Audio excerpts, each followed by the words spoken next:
So in this explainer, we're going to focus on a core topic, how genetic rearrangements in progenitor cells can actually kickstart a malignancy.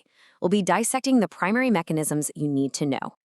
So here's our game plan. We'll start by defining what these genetic rearrangements actually are, and then we'll see why progenitor cells are such susceptible targets. From there, we'll dive into 3 specific mechanisms: chromosomal translocations, amplifications, and deletions. Finally, we'll connect all these events to see how they alter growth control pathways and ultimately initiate malignancy. Let's kick things off by establishing a really precise definition. Okay, so what exactly is a genetic rearrangement? We're not talking about small point mutations here. This is a large-scale structural alteration of the genomic DNA. These changes involve substantial segments of chromosomes, and the consequences are significant. They often lead to altered gene expression levels or even the production of entirely new fusion proteins with totally unregulated activity. Now, the specific cellular context where these rearrangements are especially consequential is in the progenitor cell. So what are progenitor cells? Well, they're distinct from pluripotent stem cells. You see, they're already partially differentiated, but they still have the capacity to divide and produce a specific lineage of cells. They're absolutely crucial for maintaining our adult tissues. So why are these particular cells so vulnerable? Well, there are a few reasons. First, they have a high rate of division to support tissue maintenance, and this increases the risk of errors and double-strand breaks during DNA replication. They're also already primed to respond to proliferative signals, which makes them really sensitive to any genetic deregulation. And here's the key point. A tumor clonally originates from a single genetically altered progenitor cell. The first major mechanism, and a very common topic in examinations, is chromosomal translocation. The mechanism is pretty much exactly what it sounds like. A break occurs in 2 different chromosomes, and the cell's own DNA repair machinery incorrectly joins the fragments. This leads to a hybrid chromosome and a rearranged genome. The classic example here is the Philadelphia chromosome, which is observed in chronic myeloid leukemia.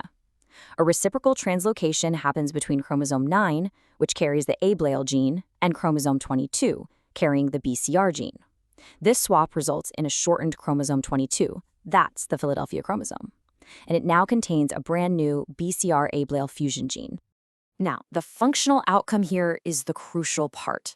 The BCR sequences that get fused to ABL actually remove the normal regulatory domain of the ABL protein. This results in a BCR/ABL fusion protein with constitutive or permanently on tyrosine kinase activity.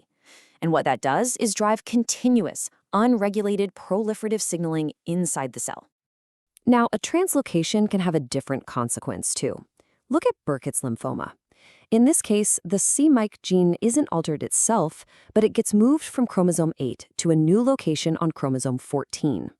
This new spot is right next to the highly active immunoglobulin heavy chain gene enhancers.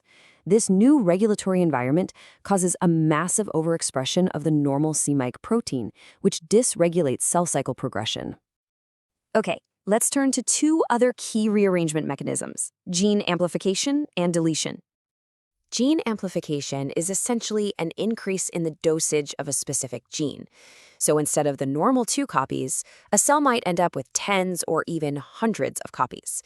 As you can imagine, this leads to a massive overexpression of the protein that gene codes for.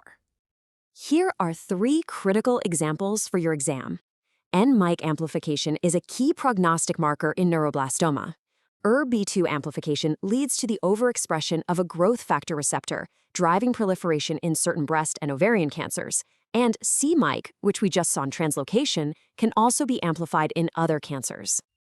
Now, the opposite of amplification is deletion. This involves the physical loss of a portion of a chromosome.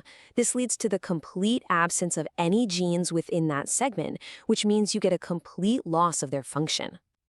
A prime example of a deletion event is the loss of the VHL gene on the short arm of chromosome 3.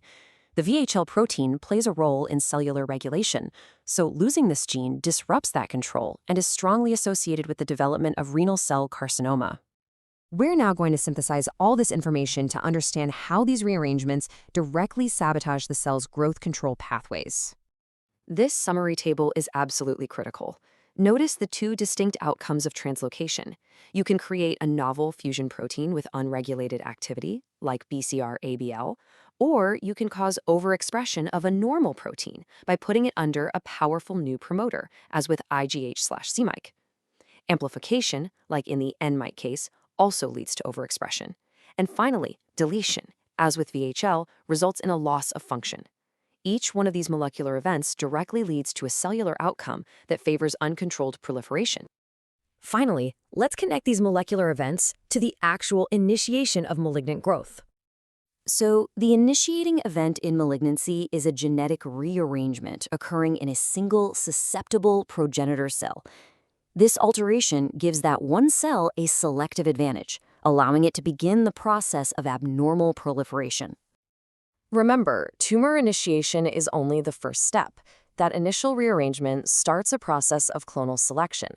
As the clone of initiated cells divides, further mutations can occur, and cells that acquire additional advantages are selected for, leading to tumor progression. And this leads us to a central question for understanding cancer. How do subsequent events, like more mutations and epigenetic changes, build upon these initial rearrangements to drive a tumor all the way to full malignancy? This is the next critical area of study.